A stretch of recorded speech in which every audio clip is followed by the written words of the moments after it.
Good afternoon, I'm Karen Holmes Ward. Welcome to Cityline. Tributes continue to pour in following the death of political activist and civil rights icon Mel King.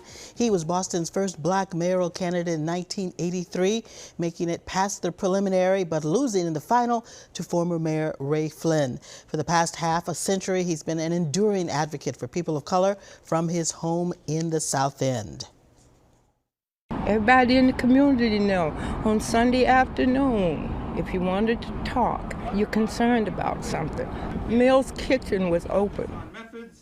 His legacy of progressive politics and activism, inspiring future leaders of color to step up and to speak out. And here we are in the studio. Good afternoon. Joining me now to reflect on Mel King's enduring impact is former Boston Mayor Kim Janey. She is now president and CEO of Empath, media and political strategist Joyce Faribault Bowling, and activist and organizer May Louie. You have all had a long, rich history with Mel King. I see you all are wearing your Mel King for Mayor campaign buttons. Mayor Janey, I want to start with you. You've known Mel King your entire life and grew up watching him make his mark. How did he influence your path to community activism and politics? So I had a front row seat to Mel's activism. I saw his fight for quality education. I saw his fight for good jobs and for housing. My great-grandmother lived one street over, so just grew up watching Mel King, and he really helped me hone my skills as an organizer. As I got more active in politics, he helped guide that path as well. He's an incredible leader, and I am forever grateful. Now, Joyce, you consider him a mentor as well. Tell us about some of the ways that you worked with Mel over the years.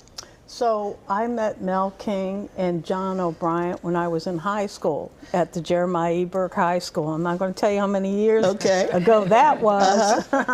And they, were trolling, really the high schools because they wanted to find some of the best and brightest, no ego, but folks who the counselors were saying, well, you're great, but you probably do well doing a career with your hands, or you should be a carpenter or whatever. So they were, making sure that folks were. So I went to, Mel had a MIT program, a summer program, to help boost your SAT scores. And that's when the connection was made? And that was when the connection was made between him and John D. O'Brien, who I had a crush on. Okay. Anyway.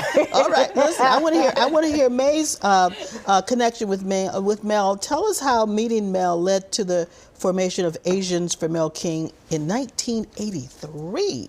Yeah, so Asian Americans had been active in the Chinatown South End community for, by that time for probably about a decade.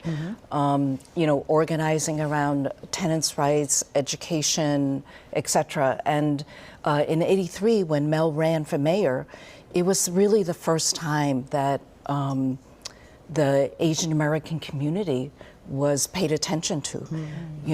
He campaigned in the community. He felt that the community electoral process should not be controlled by the ward bosses that told people how to vote, but that it should be based on agenda, should be based on platform, based on what somebody stood for. And he treated the community members in that way.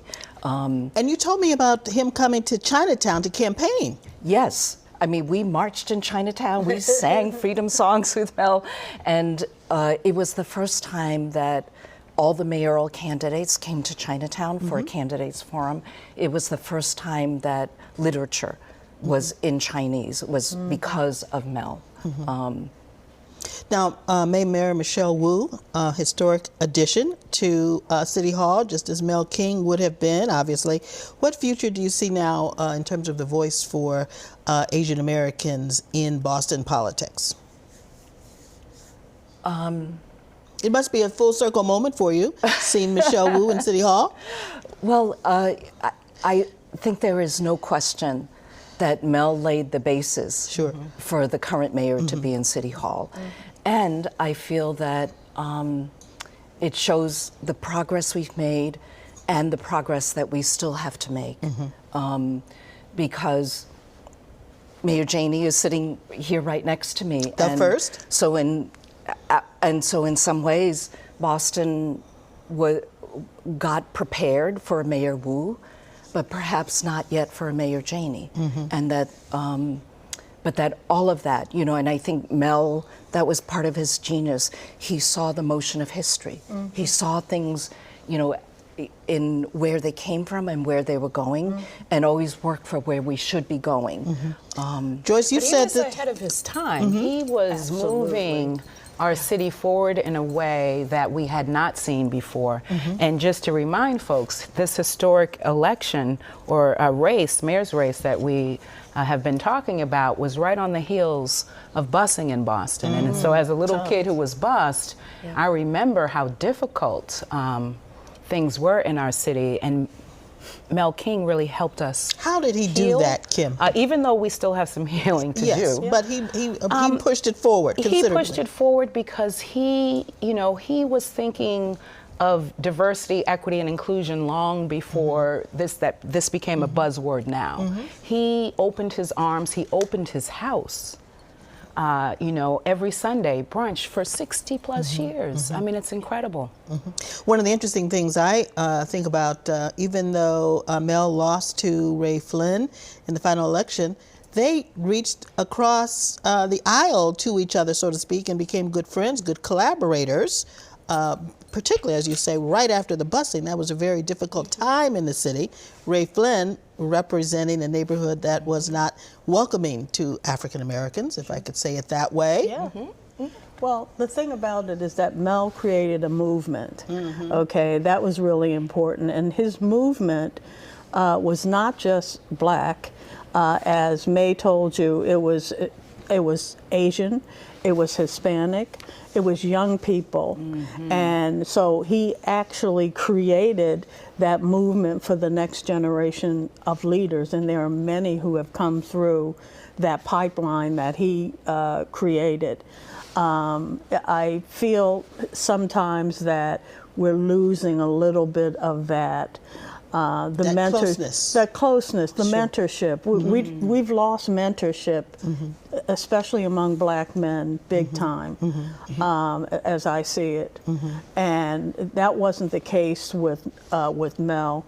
And it wasn't about, you know, the politicians following behind him more than everyday people thought Mel and felt Mel was a champion, and that he was. Yes. And whether you were an elected official who he may not have had, you know, a relationship with, or just a guy on the street. Or a person on the street. That's right. That's right. Mel. He was a king with a common touch. Thank you. Yes. You know, I see on all of your buttons there's this rainbow. And May, I'm going to go back to you.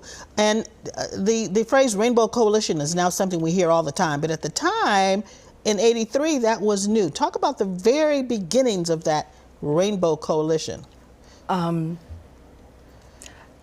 I think Mel brought together, as Mayor Janey said, he was an open-hearted man, and he had a humanitarian vision of all of us, you know, being together, right? And so he campaigned in '83 in every neighborhood. He, and as Joyce said, you know, brought together every constituency and all progressive causes. And so in the aftermath of the mayor's race, we decided that we would keep the campaign apparatus together and form, you know, a long-term organization that would in some ways be the alternative political voice in Boston. So, you know, so there was, you know, an Asian council, there was a Fenway council, an East Boston council, a Roxbury council. Sure. So, and as the story goes, that term Rainbow Coalition, Mel bequeathed to Jesse Jackson, which became part of his national campaign. Mayor Janey, Kim Janey, I'd like to ask you, there are plans to rename Boston's McKinley School after Mel King, joining other tributes around the city, including him at the Embrace down on Boston Common. What do you think is the best way to remember Mel King? You know, I don't know that there is one best way. I think the beauty of Mel King is that he belonged to all of us, and I think it is important that we keep his legacy alive in many, many ways. So certainly the naming of a school, more murals. He loved art, but really investing in young people. So I think there really should be something that, whether it's additional fellowship and internship programs, but any and all things should be considered when. I feel there should be a statue of Mel King. Okay, statue. Absolutely. All right. And he was mayoral in every way, whether he won or not. A man of the people. Absolutely. May, very last to you. What word would you use to describe Mel King? Love. Love. Okay. I love it. That's a good way to end this segment. Yes. Thank you all for joining us today in our effort to remember and pay tribute to Mel King. We could have talked about this for hours, but thank you for being here today. Thank you.